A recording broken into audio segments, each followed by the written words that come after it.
The following program is paid for by Gateway Mortgage Group, LLC, Equal Housing Lender, NMLS number 7233. Tina Mitchell, MLO 145420, is a licensed loan originator with Gateway Mortgage Group. Contact your local branch for more information.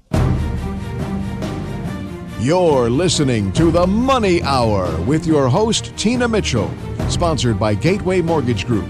Now in the studio, local mortgage and finance expert, Tina Mitchell. Here comes Santa Claus, here comes Santa Claus, riding down Santa Claus Lane.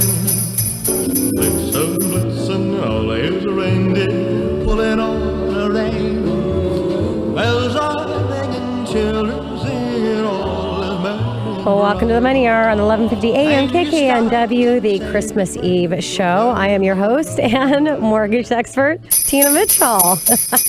Gotta love that. I share expert advice and inside knowledge on how today's events and our local economy can affect your money. If you're hearing my show at a different time or day, you are listening to a rebroadcast, obviously, because it's after, well, maybe you'll hear it on Sunday, which is Christmas. I'm here to answer any questions that you have or connect you with the guests I have in studio. Please call the show at 1-855-400-1150 or online at themoneyhour.com. Again, that's 1-855-400-1150 or online at themoneyhour.com.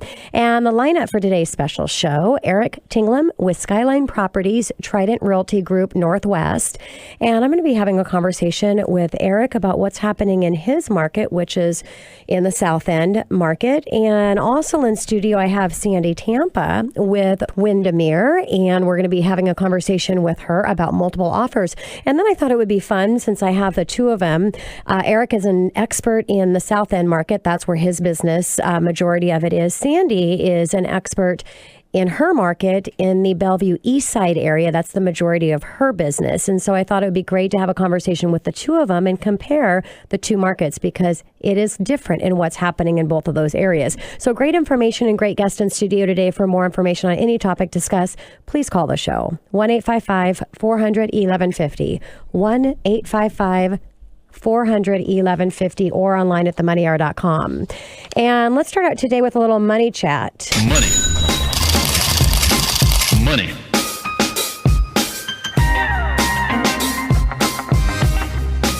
As your host, I would like to offer you a gift. And my gift for you today is budgeting tips. Why would we look at a gift as budgeting tips? Well, it's the holidays and there's a lot of money being spent. A lot of splurging that's happening. Holiday season is coming to an end and the spending will slow down. So it's a great time to focus on budgeting tips and prepare for financial success in 2017 for yourself and for your family.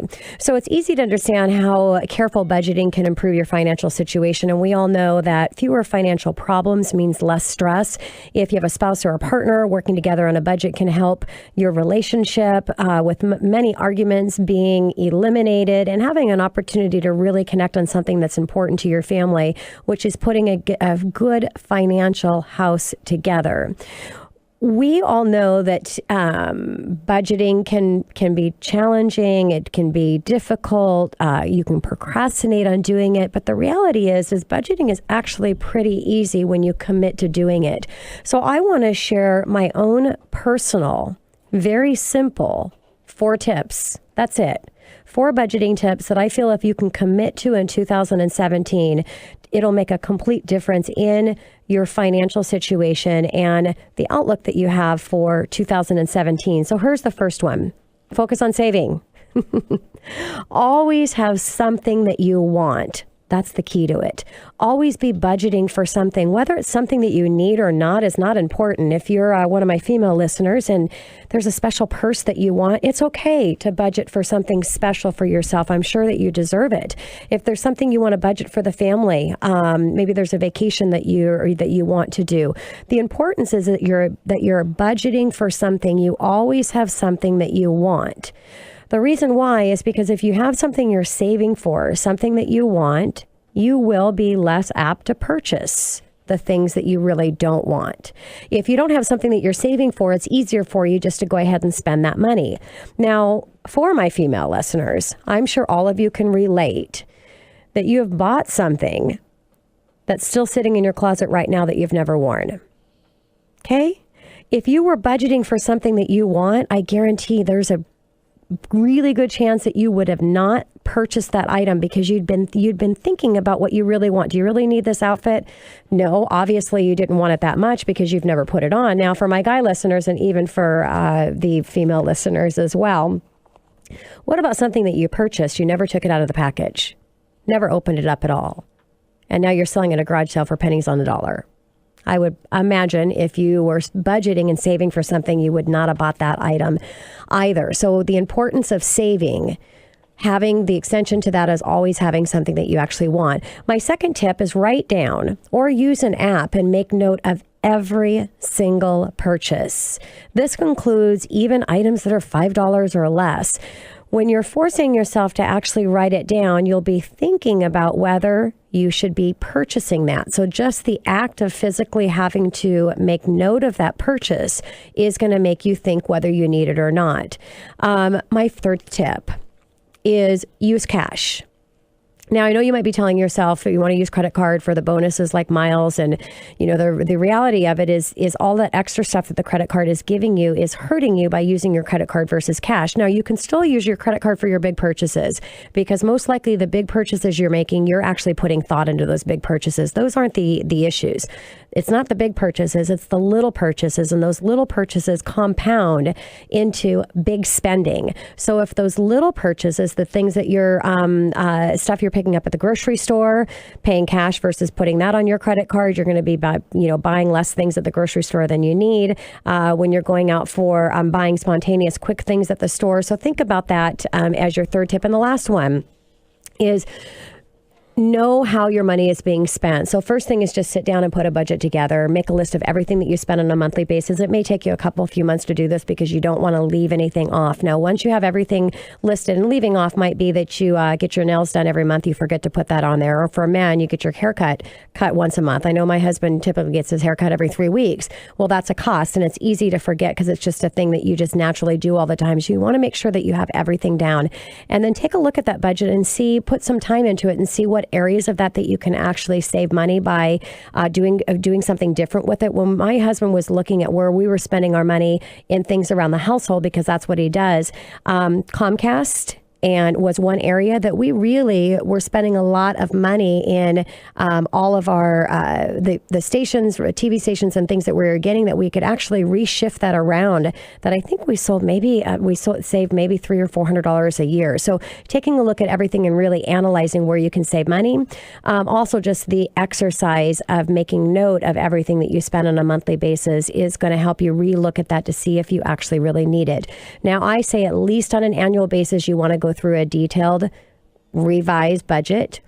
Or if anytime that you're purchasing, making a big purchase, buying a home would definitely be one of those where the things that you're going to need to spend are going to be adjusted. Or obviously, if you have a change in your income, up or down, it's important to relook at that budget. So that's my gift for you today as your host of the Money Hour is my own personal 4 easy budget tips. Coming up next on the Money Hour, what's happening in the South End market? Well, I have Erik Tinglum here with Skyline Properties, Trident Realty Group Northwest, right here at 1150 AM KKNW after this short break.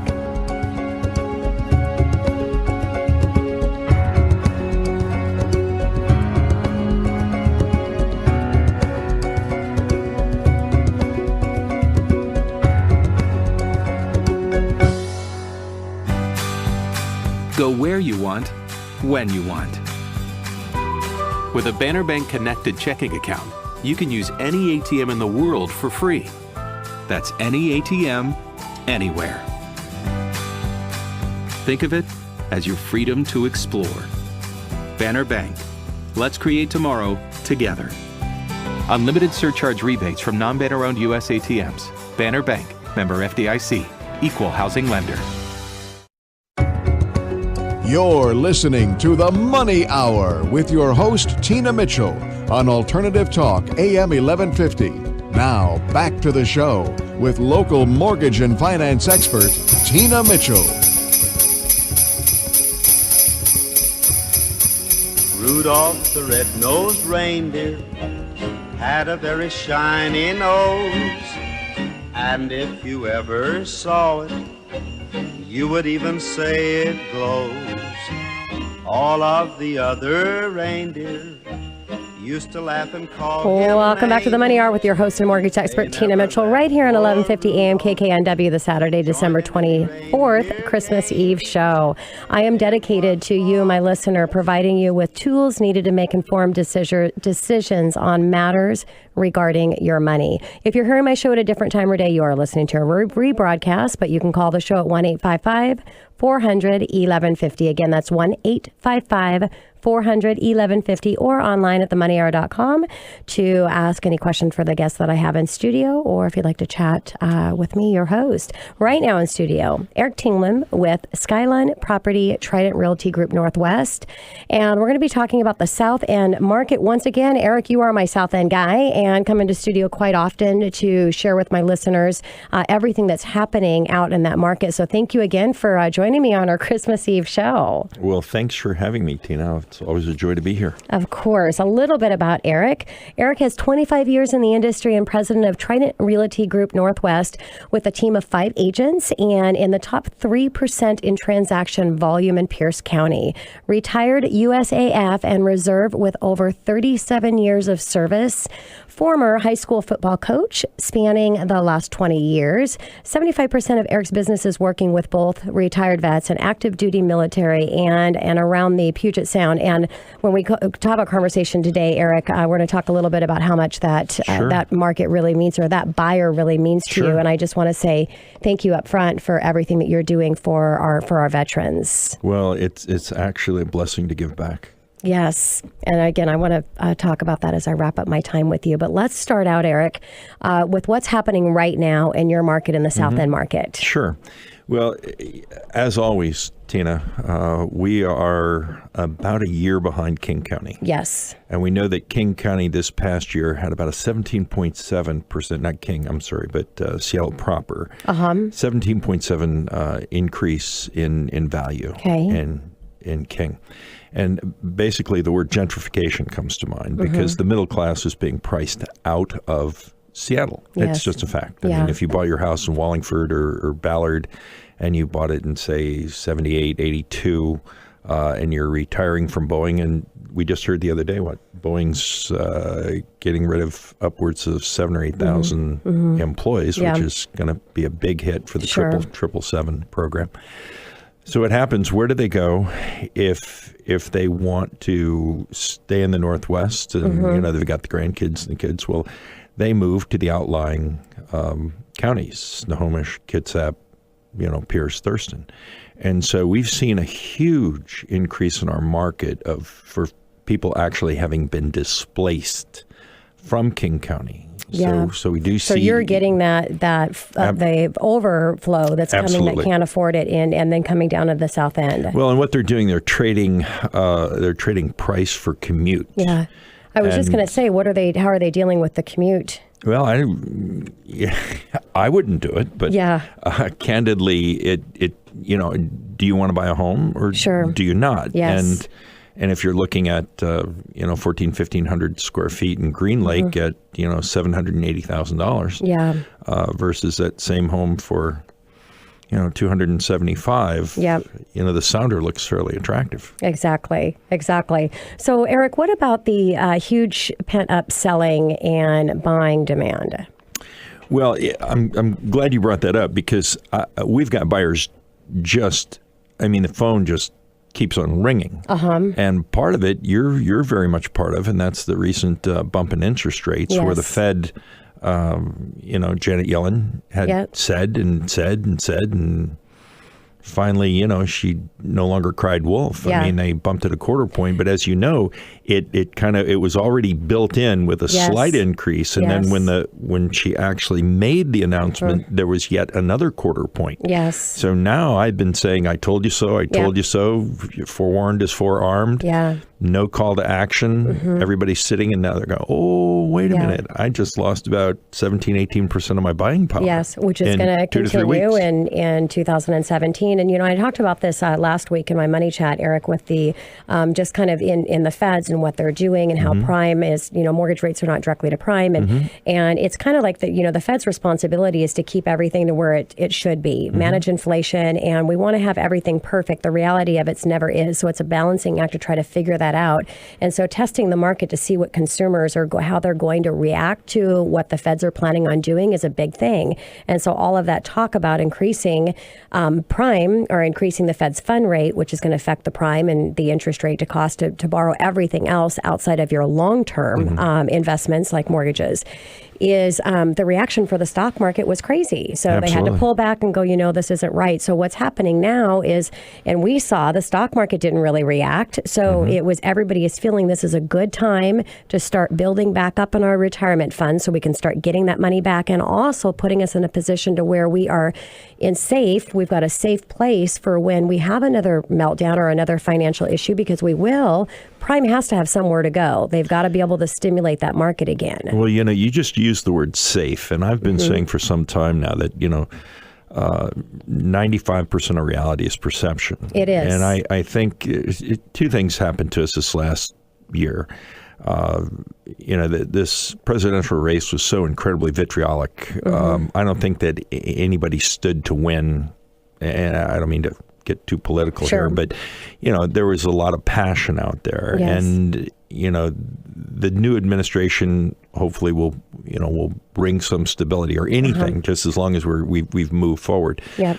Having said that, when you take a look at the pent-up buying demand that there's been for past 4 or 5 years, and we have had a lack of step-up buyers, it's going to be real interesting to see what happens in the next 4 to 6 months, because I do see some optimism, and it is truly a buyer's market. And the sellers who have been sitting on the sideline. Matter of fact, I pulled the stats just before I came to the show, and Pierce County has 2,447 homes that are active on the market. 2,047 compared to the peak of 7,700. So you can see we're 300% low in our inventory.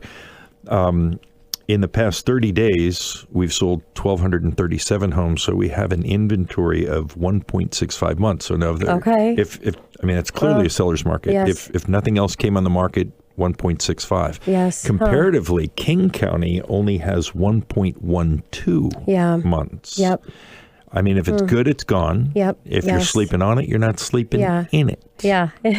Interesting. So, Eric, I want to get back on with the Fed getting serious about raising rates. How do you feel? I mean, we know how the consumers are reacting now, or at least when it comes to consumer confidence based on what's happening in the stock market, which is a big indicator, and nothing's going crazy. So everybody's. How do you feel that consumers are going to be reacting in 2017 with the continuation, the Fed increase? How do you think this is going to affect the real estate market? Well, it all depends upon if you're a millennial and you don't have the same frame of reference that me, a grandpa, has. Okay. I mean, I remember rates, and I know you were a veritable child, but, 14, 15, 16%. And if you were to go to your mother and father, a millennial, and say, Mom, oh my gosh, I'm in at 4.5. Yes. They would say, hallelujah. Yeah, exactly. You need to take that and run. And I'm a fair market guy. I mean, a free market guy, I'm sorry. I really don't believe in manipulating the market. I believe it needs to float wherever it floats based upon supply and demand. And you still have to sell those mortgage-backed securities. Exactly. I don't think the government should be in the mortgage buying business, but that's another aside. A whole nother show and a whole nother We're going to have to just adjust our paradigm. Yeah, totally agree. Yeah. So new administration promises to end sequestration and rebuild our military. And in the Puget Sound region, what will that mean for housing in the South End? Well, it's absolutely huge. And a lot of people would have a tendency to think that active duty Army Air Force at JBLM is our largest employer in Pierce County, or our largest source of income. I'm sorry, is the largest employer, but it's not the largest source of income. Actually, it's the retired military. So the Northwest in general is very, very, very dependent. Bremerton, Bangor, Everett, JBLM, just going on and on. So if in fact there is either the allaying of sequestration or rebuilding the military, for every one soldier or sailor that appears on a base or a fort or whatever, there are 3 jobs that are potentially affected, either positively or negatively. Yeah. So there's quite an effect of those dollars and those people that are here. Got it. So I want to talk about your team and how you want to put your money where your mouth is, and supporting 3 to 4 nonprofits that support the vets from the proceeds for each one of your transactions that you are involved in. Can you share that with my listeners, Erik? Sure. I'm retired Air Force. My career spanned over 38 years, and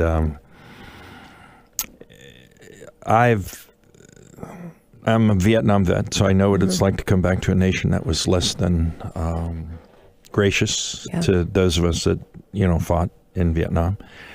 Having said that, then to see what's happened in a very unpopular war in both Iraq and Afghanistan, and to see our vets returning, it's a much better world to which they return. But there's a organization called Operation Mend that we are going to start partnering with. If you go to operationmend.ucla.edu, you can get to their website.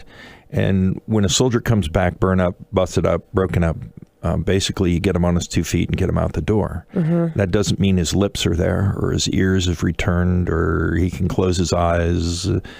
They actually, for absolutely $0, will take one of our terribly damaged, disfigured vets.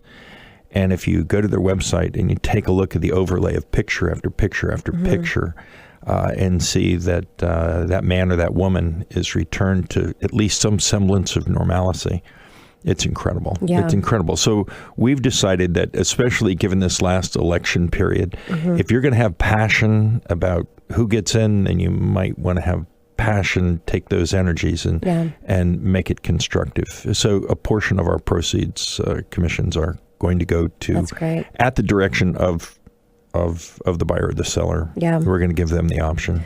Well, and I know your mission statement, no enterprise can exist for itself alone. It ministers to some great cause, some great need. Failing therein ceases to be profitable and ceases to exist. Calvin Coolidge. Yeah.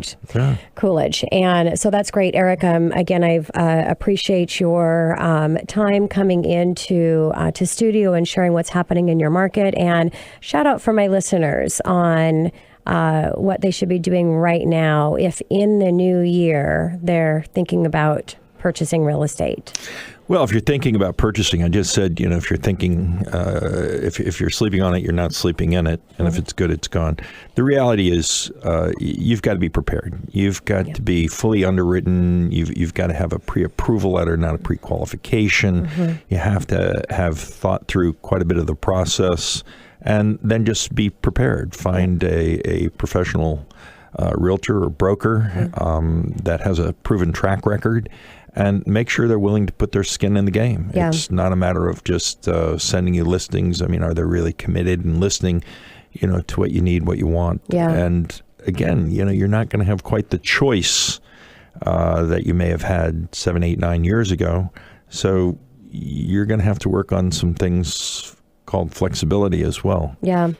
Great advice. If having a home is in your future. Well, it sounds like whether you're buying in the South End or over on the East Side, because Sandi's going to be mirroring some of the conversation that I'm having here with you right now in any market. The advice is what it is in being successful, just a little bit different tweaks, which we'll talk about. So, Erik, thank you again for coming in, and you're sticking around because we're going to have a panel conversation with you and Sandi at our last segment. So, coming up next in the Money Hour, what's happening in multiple offers on the east side. Sandi Tampa with Windermere Real Estate right here on 1150 AM KKNW after the short break.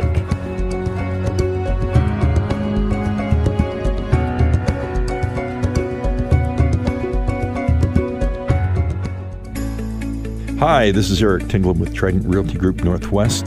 For a free complimentary comparative market analysis of your home, feel free to call me at 253-224-7170, and we can find a time to meet and discuss your options.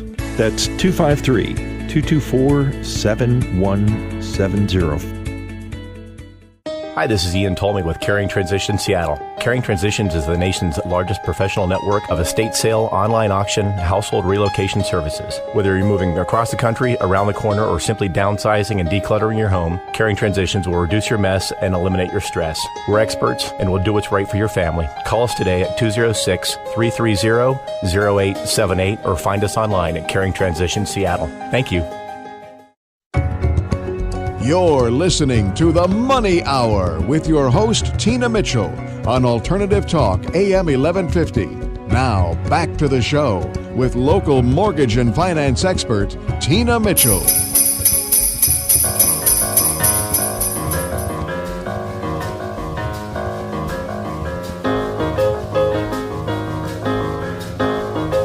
Welcome back to the Money Hour with your host and mortgage expert, Tina Mitchell, right here at 1150 AM KKNW, the Saturday, December 24th show, Christmas Eve.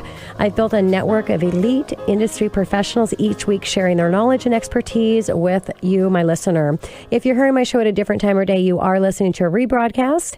To talk with the guests I have in studio, have a chat with me, you can call the show at 1-855-400-1150, 1-855-400-1150, or online at themoneyhour.com. And in studio for our Christmas Eve show, my second guest is Sandi Tampa with Windermere Real Estate. Sandi, thank you for coming back in studio and joining me for the Christmas Eve show. Thank you so much for having me, Tina. Glad to be here. And excited for my conversation with Sandi. We're going to be talking about multiple offers, which we have seen a lot of that in 2016, and I think there might be a good chance that we're going to see more of them in 2017. But first, a little bit about Sandi. Sandi is a skilled veteran with 12 years of residential real estate experience. She is based out of the Bellevue and primary focuses on the east side. Sandi is highly accredited managing broker. Her credentials include accredited buyer's representative, certified residential specialist, and master certified negotiation expert. What does this all mean? It means she is dedicated to being the best she can be to serve you and your referrals with the highest level of professionalism and skill possible. Sandi specializes in applying her local expertise and market knowledge to her business. Experienced negotiations and cutting-edge marketing strategies combined with uncompromising integrity is the trademark of Sandi's service. Sandi has worked in every facet of the industry representing sellers, buyers, and investors. So, Sandi, we're talking about multiple offers and multiple offer strategies and how to win. How did your clients win in 2016, and how are you going to help them continue to win in 2017? So what are you seeing, Sandi, in the marketplace right now? This December has been, in my experience, the craziest December I've experienced. We are in multiple offers. Usually, so Erik was quoting months of inventory. On the east side, we ended up November with less than 1 month of inventory. Wow. And what a month of inventory means, it's how we as real estate professionals take the pulse of the market. Mm-hmm. And what it does is it takes the inventory we have now, if nothing else comes on the market and buyers kept up the buying rate, how long it would take for that to buy off. So it's a meaningless number, but anything that's 3 months or less is a strong seller's market. So if you hear that 3 months or less, and in November ended in less than 1 month on the east side, you quoted King County. So even here in this little niche, and it was the lowest that we had on record. So it's just there's more buyers than there are sellers. And I do think a lot of that was fueled by the reality of interest rates finally increasing, which they did. And we've been talking about it for how many years? 4 or 5 years. So I think I think maybe some fear of what the new administration might bring change and just trying to get that secured. Makes total sense. So, Sandi, what are some keys to successful real estate purchases if we're talking about coming up into our new year for 2017? Exactly. And Erik alluded to this too. It's being prepared. So the very first step is absolutely understanding you're getting pre-approved, knowing what your people live in the payment, not the price. Yes. And so just making sure we understand we're using the current interest rates, talking to a mortgage professional, getting that understanding. Then the second thing is meeting with a real estate broker and walking through and understanding what to expect in the process. And you need to have those difficult decisions. Like a lot of, on the east side, we have a lot of older homes and you're going to be dealing with lead-based paint. So here's an example. You don't want to know how you feel about lead-based paint when you're making an offer. This is something that you need to think through and know what your strategy is going to be with that, because you need to decide whether you want to accept or waive a risk assessment. Yes. And having those discussions, so then when it comes time to make that offer, you feel armed and ready to go. Also, understanding as a buyer, you're going to have strengths and weaknesses. Typically, buyers don't have a lot of cash. Okay, so how are we going to mitigate that? Because we are going to be competing with cash. Yes. So trying to figure that out. And then oftentimes, buyers who don't have a lot of cash tend to be able to have flexibility on close dates. So then maybe leveraging that and just really understanding that buyer, what they can bring to the table, and them knowing their tools that they have for the situation.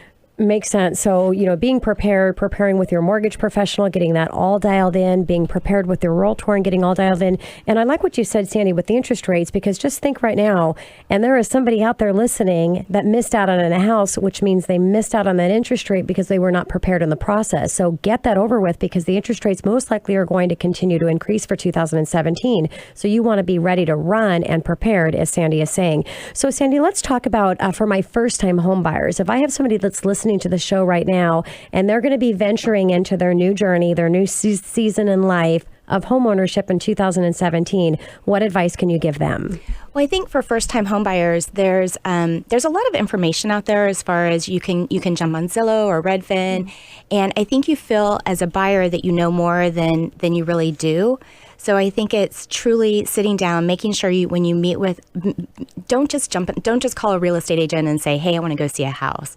Try to create that foundation, sit down, have someone who can walk you through the process and really get the facts versus what I call the noise. Your Aunt Edna might tell you some horror stories. Your coworker is going to have some horror stories, but just really trying to get that facts and build a partnership with someone who you trust and have a good rapport with. Yeah, great advice, because with technology right now, especially with our younger generation, which all of us are a step up from that generation, but it's so easy to get everything. The reality is it's so easy to get so much information, and a lot of it really isn't the accurate information or specific to what you personally need. And I talked about budgeting during Money Chat, which you just talked about in our last piece there, in really being prepared as far as payment. It's not about price, it's about payment. Ultimately, what are you ready to make in a mortgage payment? So dialing in on a high level with that, budgeting in, is really going to be useful to anybody buying, but especially for our first-time home buyers. Sandi, what about move-up buyers? Are there things different that that move-up buyers should be doing than first-time buyers, or what tips do you have for them? Well, a move-up buyer, it can be daunting, right? Yeah. Because you really, at the end of the day, you have to choose the lesser of two evils for you personally. Whether you want to risk owning no homes and possibly being homeless, I mean, that's a little dramatic, or if you want to risk owning 2 homes. Yeah. And you're going to fall specifically, neither are perfect, but you're going to have a risk tolerance for one or the other. Whether you want to try, I call it the bunny hop, where you have an interim place to live in between. So a lot of people like to go that route because they know you'll for sure then know what your house is going to sell for. Sure. You don't know. Yeah. And we can speculate, but if supply comes up or if demand goes down with interest rates going up, but it's just having that crystal clear plan. Or if you can buy 2 homes, just because you can, and you can speak to this point, just because you can maybe come up with the down payment doesn't mean you can qualify for both loans. Yes, exactly. So depending on, that's why the mortgage piece is so important, and the real estate piece, because the strategy and how to coordinate all that on your end for selling and buying or not and holding versus the financing side. So yes, you do have to qualify for both mortgage payments if you're moving out of a primary residence into a new one. Some people can, some can't. And there's also strategies on financings to come in with a lower down payment if you don't have the funds right now. So there's some creative things that if you feel that you want to take that step of buying and or buying first and then selling later, you may miss out if you don't understand the financial strategies that are behind it, thinking that you need to have that money from your home.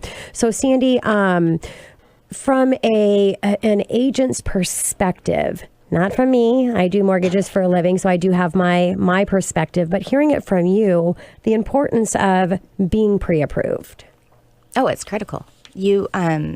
We're not going to go look at homes until you're pre-approved, yes. Right? I mean, there's just no reason for that. Well, first of all, it's going to create what your true price point is. Mm-hmm. And there's not going to be any surprises. It costs you nothing, and it's inevitable. Yes. So we need to do that early in the process. And it's critical. Yeah. So if you're thinking of buying, first step is to get pre-approved. So Sandi, what else is important? Anything that we've left out? Well, I know there's a lot of things, but really in your importance high list. Well, talking a little bit to a point Erik made about how his clients are more the people who have chosen location over price. Because with real property, there's price, location, and type of home. Uh-huh. And here on the market in the east side, what we've got is people who take the price and location, and that's what they're choosing, and then they're getting what they can get with that. So, for instance, I have people who are now settling for a one-bedroom condo, where before they would have, of course, they would have preferred a single-family home, but the reality of the situation is they want to be in this location, and this is what it's going to take. Yeah. Versus some people can drive down to Pierce County, and because they want that bigger home, but they need to keep that price fixed. Yeah. So really just having an understanding of what you're willing to do, understanding your options, and then figuring out what works best for you. And if you are doing the South End, just make sure that you're trying that commute out during normal commute hours so you can get a good idea of how it realistically is going to look for you. So a formula for success. Is there one out there, Sandi? Yeah, that's kind of what I've been thinking about a lot lately. There's a lot of new agents in the business, and everybody's looking for this formula of how do you become successful, and what's your magic bullet, and multiple offer situations, or this or that. And at the end of the day, real estate's so dynamic that every situation, so every buyer's different with the strengths and weaknesses that they have. And then every house is different, and maybe it's going to have more appraisal risk than another.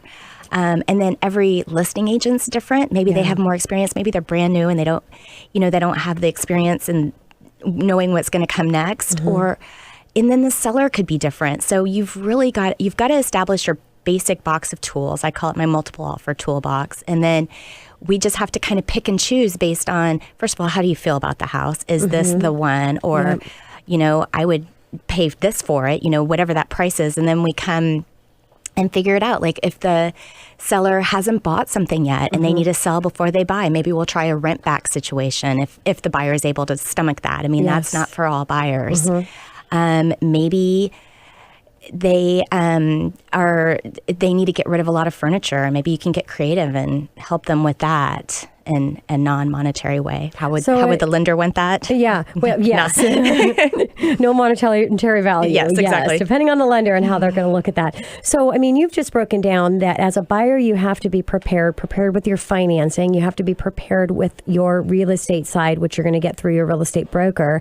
And then as a broker and an agent, you're getting prepared to strategize based on all of these factors. So there is no magic formula to your success.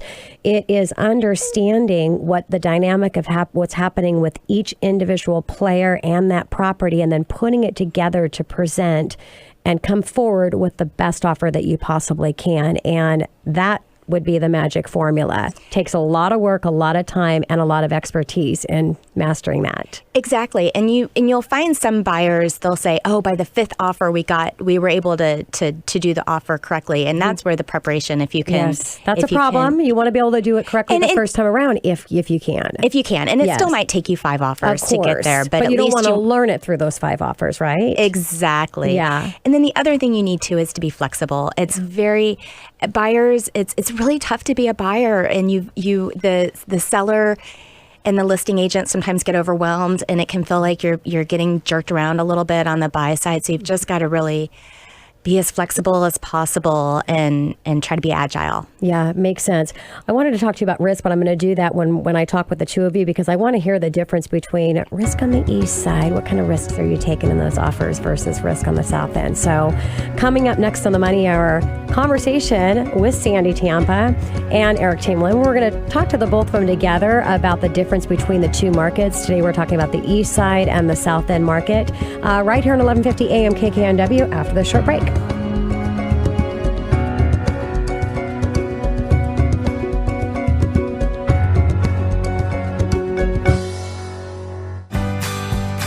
Go where you want, when you want. With a Banner Bank connected checking account, you can use any ATM in the world for free. That's any ATM, anywhere. Think of it as your freedom to explore. Banner Bank. Let's create tomorrow together. Unlimited surcharge rebates from non-banner-owned US ATMs. Banner Bank. Member FDIC. Equal housing lender. Hi, this is Erik Tinglum with Trident Realty Group Northwest. For a free complimentary comparative market analysis of your home, feel free to call me at 253-224-7170, and we can find a time to meet and discuss your options. That's 253-224-7170. You're listening to The Money Hour with your host, Tina Mitchell, on Alternative Talk, AM 1150. Now, back to the show with local mortgage and finance expert, Tina Mitchell.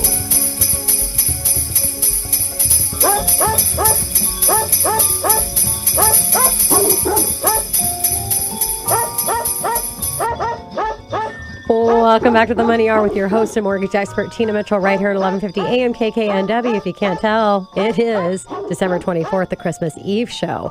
I am here to empower our community, providing you with both opportunities and solutions when it comes to your money. If you're hearing my show at a different time or day, you are listening to a rebroadcast. You can call the show at 1-855-400-1150 or go online to themoneyhour.com. Again, that's 1-855-400-1150 or online at themoneyhour.com. I have a conversation with my guest in studio, and he suggested guests that you want to hear for the new year coming in for 2017 to help you be successful in your family household. And right now, a first segment, I've had a conversation with Erik Tinglum. He represents the South End real estate market. And last, I just had a conversation with Sandi Tampa with Windermere Real Estate, and majority of her business is over on the east side. So I thought it'd be great to kind of have a panel conversation with the two of you and do a little comparison to what's happening. Some of the things that are happening in both markets are the same and others are not. So I want to start out first with risks, because Sandi, I was going to ask you in our conversation to talk a little bit about risk and things people are willing to do to risk, because you are so successful in your own right in winning in multiple offers in the local market over on the east side. And I know agents come to you and ask how you win in these markets, and there's some risk involved. So talk a little bit about that. Sure. So with multiple offers, it's about how much, how soon, and how certain. And so the first two are really concrete. I'll provide a market analysis. This is how high you're willing to go for this property. Great. And then how soon, a close date. Those are usually pretty fixed. Uh-huh. So then it has everything to do with how certain. And at the end of the day, a seller really just wants to sell their property and have assurance that on the close date, they're going to be sold, they can move their stuff.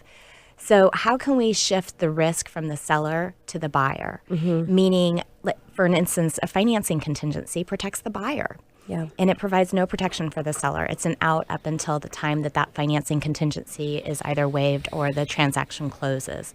So if the buyers, and this is where a buyer needs to consult with their lender, mm-hmm. but if the buyer's financing is strong enough, they can opt to not include a financing contingency, which has more risk than just their ability to get financing, because it's also the collateral. The house has to be able to hold the value and also not have work orders. So it's complicated. I don't want to make light of it. Sure. And then also with earnest money, making that a non-refundable deposit. So you're basically putting your money where your mouth is. And so if there's a $20,000 earnest money, at the end of the day, it's very difficult for a seller to retain earnest money. And if a buyer makes that earnest money non-refundable, that's going to guarantee that that seller gets that earnest money. And at the end of the day, as long as the buyer can perform, it's costing the buyer nothing. Yep. But it's risk. Yes. So, Erik, over on the south end, completely different market, but at the same time, a lot of similarities. What's happening in your market when it comes to waiving earnest money, waiving finance contingency, maybe deciding to pay a little bit more for the home than the appraisal even comes back at, because that's another creative thing that's happening east side. Are you doing that out there, or are you guys seeing that? Well, yeah, and it's funny, the difference between the east side market and the south end market is nothing more than median income. A people's a people. So their risk are... Same thing. Risk is a relative term. So, the dollar amount that my typical client might flag at might be considerably different. But when you're a first-time home buyer and you're purchasing a home for $250,000 versus $1.25 million, I dare say that you have the same concerns. And I wrote that down. How much, how soon, how certain. All those things come into play. And I think that's that a Sandyism? That's a Sandyism. Yeah. Hey, listen. She's picking up on your Erikisms. Well, hey, listen. I come here. I learn something every time I come. So Awesome. I've always been blessed. Yeah. So, no, it's all the same. I think one of the things that I coach my team on, our buyers in the South oftentimes. I don't want to say it's scarier, but they're oftentimes stepping out into uncharted waters. Yeah. And so we really slow down the process and make sure that we overteach, we overprepare. We don't assume that our clients understand what we've perhaps take for granted. And I think, I think candidly for brokers in general, I find us all oftentimes using acronyms. I hear it in lending all the time. Oh, yeah, PTI. Yeah. I mean, we just CD, throw it out there and Yeah. And so I think it's just very, very, very important that we are listening before we're talking. Yeah. And, we slow down and we make sure the elevator didn't get stuck between floors, Well, and so Sandy was talking about the importance of being prepared. And so it's just a lot of people that are in a different market are not taking that time. But that's exactly what you're doing is encouraging the taking time of it. It's just there's not as much of that going on the east side because you're dealing with people that are in a higher income bracket. And maybe you're thinking they might have more of this knowledge or something. So it sounds like the preparation is important in all markets. Our typical new buyer consultation runs approximately 2 hours. And we tell them a couple potty breaks, some coffee.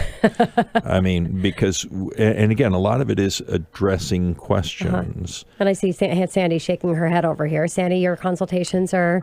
Yeah, absolutely. And I 100% agree. You've got to, because I do think a lot of people just jump in and so you've got to educate. So when you're making that crazy offer, maybe one of the differences in our market, we have a lot of cash buyers here. Are you seeing that on the... Well, it gets back to the first segment where I said there are so many people that are coming south. They cashed out of that Wallingford home that, they bought and they walked away with $600,000. And that money talks when you go to any of the outlying counties. So you are seeing a lot of cash buyers? Quite a bit. But, that's it's a good segue. and I wanted to make this point on this program because a lot of people have asked me, and perhaps they've asked you as well, Sandi, where do you think prices are going to go? And I've seen any number of prognosticators that have suggested that this exponential growth can't continue. Yeah. Well, if you look at it from 5,000 feet and you look at King and the outlying counties, you could make some arguments. But when you really look at it at 100,000 feet, and you take a look at the median home sale price in San Francisco proper at $1.3 million, well, our $680,000 in Seattle and our $310,000 in Pierce County is a veritable steal for comparable housing. So I see this continued pressure moving forward. It may go to slightly slower pace, but I really which would be good. I see the prices continuing to escalate, and I see Sandi and I having the same issues with our buyers in terms of educating them to the process. It's going to be very, very, very important. So I want to switch over to sellers here for a second. Sandi, are there tips that because as sellers sometimes you kind of think, I mean, they just think they're just going to get the biggest buck for their home, and maybe some of them are not really doing what's necessary to maximize, because it's not a question of whether their home's going to sell. Their home's going to sell, but the question is how quickly and for how much over what it would be not strategizing. So what tips are you helping your sellers with? Yeah, so it's a really great point, Tina. So my approach when I take a listing, even in this very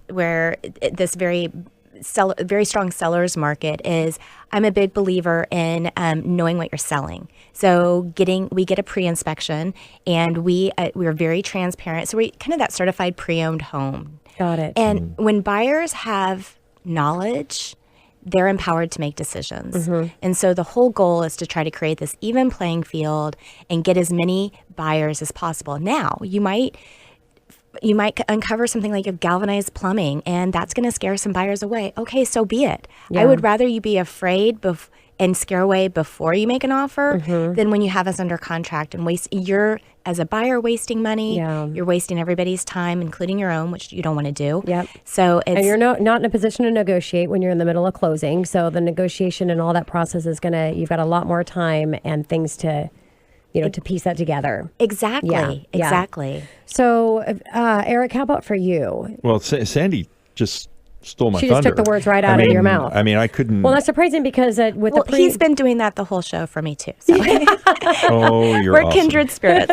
Exactly. No, she said I liked the use of her term transparency, because when I got in this industry years ago, there was a real hesitation on the part of sellers or listing agents to do a pre-inspection. There still is. And, the word's constructive knowledge. Yes. Because if you have constructive knowledge, we have a fiduciary responsibility to, we even more than that, but our licensure requires a certain amount of transparency. And if we know it, there's this thing called Alejandro Boll, and I won't get into the legalese, but, the reality is that I won't take a listing. Unless it's pre-inspected, because I do want that transparency, and forewarned is forearmed, and I appreciate the issue of galvanized plumbing or whatever. It is what it is.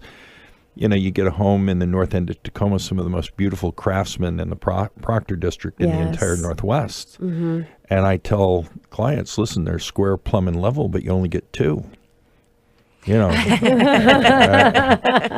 Square, plumb, and level. Okay. And but that's the case, and I think that the more prepared you are. For instance, we always stage our homes. It comes with our listing agreement. Now that doesn't mean other people's furniture. We generally use your own, what you have available to you. But make it look the best that it can. It's if and I always say if a buyer can't dream their dream because they're stumbling over yours, they're not interested. And so there's another Erikism. Well, anyway, I've been taught by some really good people. I don't take any of the credit, but I think that's really really important. And then you have to manage expectations too. And you're right, because people think, well, this market, I can do anything and throw it out there, and I'm going to get multiple offers, and that's not the case. Last thing I want to say is that we invest a lot of money in our online presence. So Our photography is as good as it comes, all the way from virtual tours to drone work to, and I can't stress enough, and I know you can appreciate this. I think it's 87% of all homes are identified online now. It's a huge number. And if you aren't presenting, if you aren't putting your best foot forward, then you're just leaving money on the table. Yeah. Well, we all heard the term first impression. I mean, the first impression when you meet somebody, sometimes good or bad or right or wrong impression can have an impression on you. Same thing with that house. Never get a second chance at a first impression. Same thing when you're looking at a house. So you want that first impression to be online, to be the best. We got a minute, and I've got to wrap up the show, but just really quickly, holiday. Are you selling properties right now with buyers during the holiday, or are they waiting? Absolutely. I mean, it's been, and the great thing is the buyers out right now are serious buyers. Yes. So this next week hopefully will be a little quieter. Yeah. So if you're thinking of buying it, right now, if you find the right house, get out there and buy it. Take advantage of what's available now, and if you're not, don't stress about it, but be ready to run when it comes into the new year. Eric, thank you. Yeah. She said it. Yeah. And thank you again. Thank you so much for coming. Am I allowed to say Merry Christmas? You can say Merry Christmas. Merry Christmas. And Happy Hanukkah. Start a Hanukkah. And Happy Hanukkah. Yeah. Merry Christmas. Happy Hanukkah. Oh, and go Hawks. Oh, and go Hawks. That's right. Wait a minute. How All about sorts the of dogs? stuff. The dogs. Are they playing on Christmas Eve? You got to be careful about saying "go dogs." Sorry, Stephanie and QLT. We've got some Cougars out there. Hey, I'm down. Cougs are playing Minnesota. I'm a Coug fan when Cougs play. There you go. Well, thanks you guys for coming in. I really appreciate it. Thank you, Tina. Thanks. And happy holidays to all of my listeners. This is your host and mortgage expert, Tina Mitchell, signing off for the day. Enjoy the rest of your Saturday. Enjoy your Christmas Eve. And I'll talk to you New Year's Eve next Saturday, right here on 1150 AM KKNW.